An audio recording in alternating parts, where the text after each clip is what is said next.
Friends ये देखो हमारा खाना।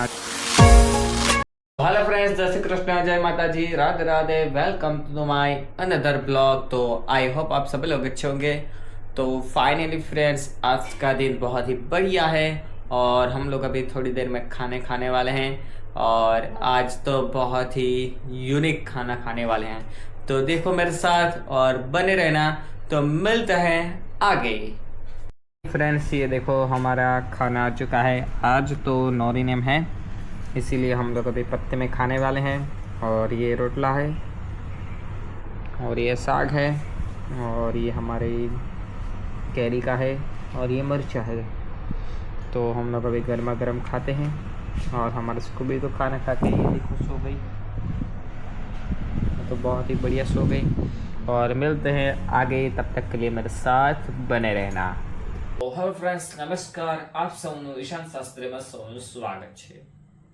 શ્રાવણ માસમાં આપણો 10મો દિવસ અને 9મા અધ્યાયની વાત કરીએ. આપણા 8 અધ્યાય પતી ગયા છે. 9મા અધ્યાયની આપણે વાત કરીએ. શિવ મહાપુરાણ સંહિતાઓ. શિવ મહાપુરાણ સંહિતાઓ એવું 9મો અધ્યાય છે. સરસ મજાનો આપણે 8મો અધ્યાય જોઈ ગયા હતા ને બધું જ ચર્ચા વિચારણા કરી હતી કે શું થાય છે, બ્રાહ્મણો સાથે કેવો વ્યવહાર કરવાથી શું થાય, એવો આપણે 9મો અધ્યાય લઈને આવી ચૂક્યા છે. શ્રી સૂત બોલ્યા, હે મહામુરુષો, તમે ધ્યાનથી સાંભળો.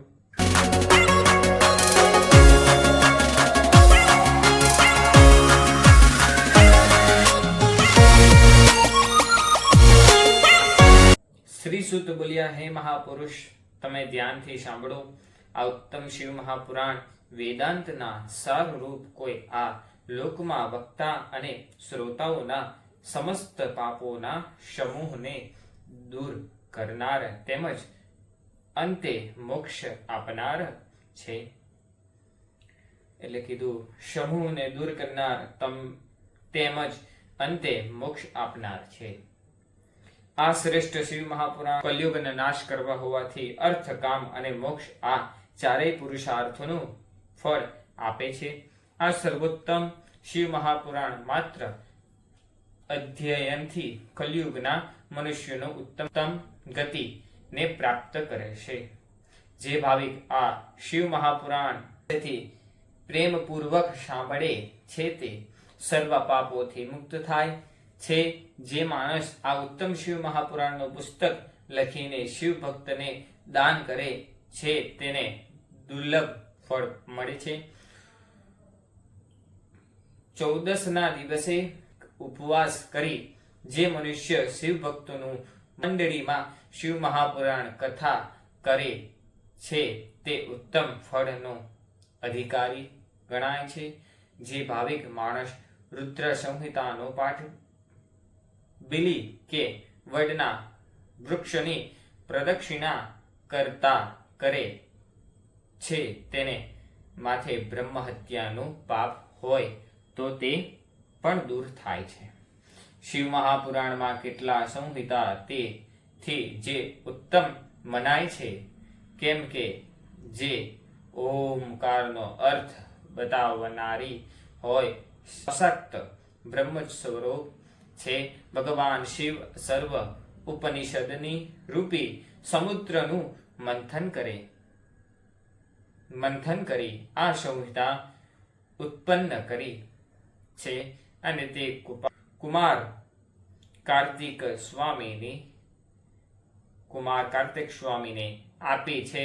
આ કૈલાસ સંહિતા અમૃત તુલ્ય છે, તેથી તેનું પાન કરવાથી મનુષ્ય અજર અમર થાય છે.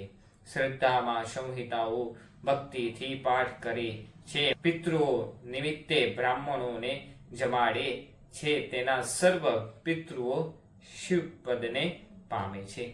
મહાવદ ચોથ દિવસે શિવરાત્રિ ઉપવાસ કરે, બિલીના ઝાડના મૂળ પાસે આ સંહિતાઓ પાઠ કરે તે સાક્ષાત શિવરૂપ થઈ દેવોથી પૂજાય છે. શિવ મહાપુરાણમાં આ સિવાય બીજી પણ જે સંહિતાઓ છે તે સર્વ પણ મનુષ્ય મનવાંચિત ફળ આપનારી છે, પણ તેઓમાં રુદ્ર સંહિતા અને કૈલાસ સંહિતા ઉત્તમ જાણવી, કેમ કે તેમાં ભગવાન શિવની ઘણી લીલાઓ આપેલી છે. આ વેદ તુલ્ય શિવ મહાપુરાણ રચના સૌપ્રથમ ભગવાન શિવે જે કરી છે. વિદ્વેશ્વરી સંહિતા, રુદ્ર સંહિતા, ગણપતિ સંહિતા, ઉમા સંહિતા, માત સંહિતા, એકાદશ રુદ્ર સંહિતા, કૈલાસ સંહિતા, શત્રુ સંહિતા, સદરુદ્ર સંહિતા, કોટી રુદ્ર સંહિતા, સહસ્ત્રકોટી સંહિતા, વાયવ્ય સંહિતા અને ધર્મ સંહિતા. આ પુરાણ સમસ્ત જીવો માટે કલ્યાણકારી છે. તે ત્રિવિધ તાપને દૂર કરનારું અને અત્ય પુરુષોને કલ્યાણ આપનારું છે. આ શિવ મહાપુરાણમાં વેદાંતના વિજ્ઞાનમય શ્રેષ્ઠ ધર્મનું પ્રતિપાદનું કરેલું છે. જે ભાવિક મનુષ્ય પરમ આદરથી શ્રદ્ધા ભક્તિથી શિવ મહાપુરાણનો પાઠ કરે છે, જે સાંભળે છે તે ભગવાન શંકરની પ્રસન્નતા મેળવી આ લોકમાં સુખ ભોગવી અંતે શ્રેષ્ઠ ગતિ પામે છે. इति श्री शिव महापुराण 9मो अध्याय विद्वेश्वरी संहिता शिव महापुराण संहिता नामनो 9मो अध्याय समाप्त. बोलो श्री उमापति महादेव की जय. जय श्री कृष्ण, जय माता जी, राधे राधे. लाइक कमेंट करना मत भूलना. तो मिलते हैं आप सब लोग को थोड़ी देर के बाद. मेरे साथ बने रहना. Next blog next day. जय श्री कृष्ण.